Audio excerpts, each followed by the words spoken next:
ఈ పంపులన్నీ ఇన్స్టాలేషన్ అయిపోతుంది, బ్రహ్మాండంగా ఉంది. సరే, ఇంతగా అయితే మా గవర్నమెంట్ మారింది. సహజం, రాజకీయాల్లో గెలుపులు ఉంటాయి, ఓటములు ఉంటాయి, ప్రభుత్వాల మార్పిళ్ళు ఉంటాయి, జరుగుతాయి. కానీ ఎంత తెలుగు తక్కువ దద్దమ్మ ప్రభుత్వం వచ్చినా, నెక్స్ట్ సక్సెసివ్ గవర్నమెంట్ ఎవరు వచ్చినా రాష్ట్ర ప్రయోజనం కదా ఒక ప్రాజెక్ట్ అంటే. ప్రజలకు నీళ్ళు వచ్చేది కదా, ప్రజలు బ్రతికేది కదా, దాన్ని కొనసాగిస్తారు. ఇప్పుడు ఒక్క తట్టెడు మట్టి కూడా తీయలేదండి. మా గవర్నమెంట్ పోయిన తర్వాత పాలమూరు ఎత్తిపోతల పథకంలో ఒక తట్టెడు మట్టి కనీసం నేను తీయలే. మరి దాన్ని ఎందుకు అబాండన్ చేసినరో, దాని వెనక ఏం ఉద్దేశం ఉందో, ఇంత నిష్క్రియాపరత్వం ఏంది, ఇంత దారుణమైంది. 2 నెట్ సంవత్సరాలు గడిచిపోయినాయి. ఇప్పుడు మేము గమనిస్తున్నాం. మధ్యలో ఏమైంది, కేంద్ర ప్రభుత్వంతో తమాషా. బీజేపీ మొదటి నుంచి మాకు తెలంగాణకు శని అయింది. కేంద్ర ప్రభుత్వం ప్రతిదాన్ని వ్యతిరేకించడమే. ప్రతిదాని చంద్రబాబు నాయుడు ఎన్డీఏలో చేరడం, ఆయన మాటలు పట్టుకొని వ్యతిరేకించడం, అడ్డంగా ఇష్టం వచ్చిన పద్ధతిలో. మేము బాగా కొట్టాను. మేము ఉన్న రోజులు అనేకమైనటువంటి పోరాటాలు చేసి దాన్ని ఎప్పటికప్పుడు సాధించుకున్నాం. అనుమతులు కానీ ఇంకోటి కానీ మొత్తం 9-10 అవసరం పడతాయి. అందులో 6 అనుమతులు ఆల్రెడీ వచ్చేసినాయి. మెయిన్ ఎన్విరాన్మెంట్ అసెస్మెంట్ కమిటీది అదే మెయిన్ అసలు ప్రాజెక్టుకు లైఫ్ లైన్. దాని మొత్తం అనుమతులు వచ్చేసినాయి. దాని తర్వాత మిగిలిన అనుమతులన్నీ లాంఛనమే, ఇచ్చేయాల్సిందే. అది ఇచ్చిందంటే అటువంటి అతి ముఖ్యమైనటువంటి అనుమతి కూడా అన్నీ తెచ్చినాం. అన్నీ వచ్చిన తర్వాత కేంద్ర ప్రభుత్వం మొన్న చంద్రబాబు నాయుడు ఎంపీలు అవసరం ఉంది కదా అక్కడ వాళ్ళకు. ఇప్పుడు ఇద్దరు ఎంపీలు అవసరం కదా, నితీష్ కుమార్, చంద్రబాబు నాయుడు. దానికోసం బీజేపీ ఎంతకైనా దిగజారుతుంది. అక్కడ ప్రభుత్వం నిలబెట్టుకోవాలి కాబట్టి ఎంతకైనా దిగజారి ఆయన మాట పట్టుకొని డిపిఆర్ను వాపసు పంపించారండి. మేము ఉన్న రోజులు రాలే డిపిఆర్ వాపసు. అనుమతులు తెచ్చిన ఉల్టా మేము. ఇంకా డిపిఆర్ వాపసు వస్తే భూమి ఆకాశం ఒకటి చేయాలా రాష్ట్ర ప్రభుత్వం. ఎంత లొల్లి చేయాలా, ఎంత హడావుడి చేయాలా.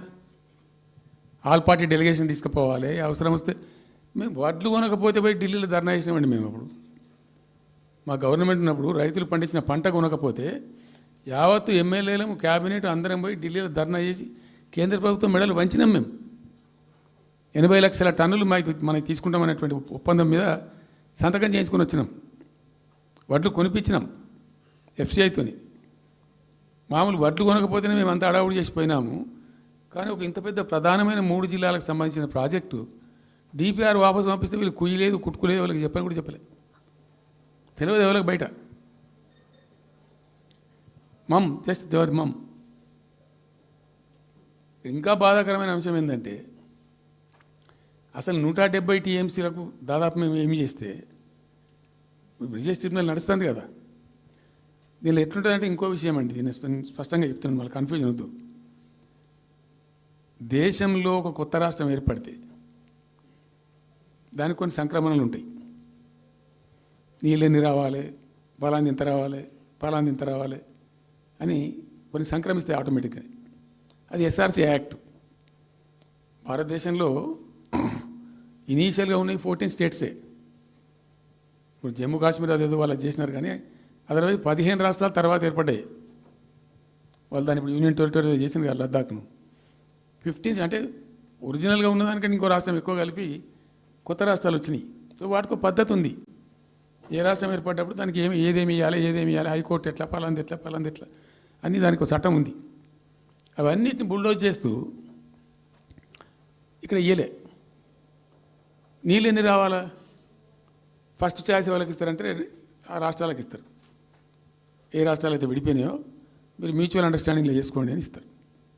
ఇక్కడ పొసిగే కార్యక్రమం కాదు. కాబట్టి మేము ఏం చేసినామంటే 1 ఇయర్ తర్వాత 1 ఇయర్ లోపు ఒకవేళ పరిష్కారం అయితే 2 రాష్ట్రాలు చేసుకోవాలా, లేదా సెంట్రల్ గవర్నమెంటే ఆర్బిట్రేషన్ ద్వారా చెయ్యాలా కూర్చొని. చేయనప్పుడు ఏం చేయాలంటే సుప్రీంకోర్టు పోవాలి.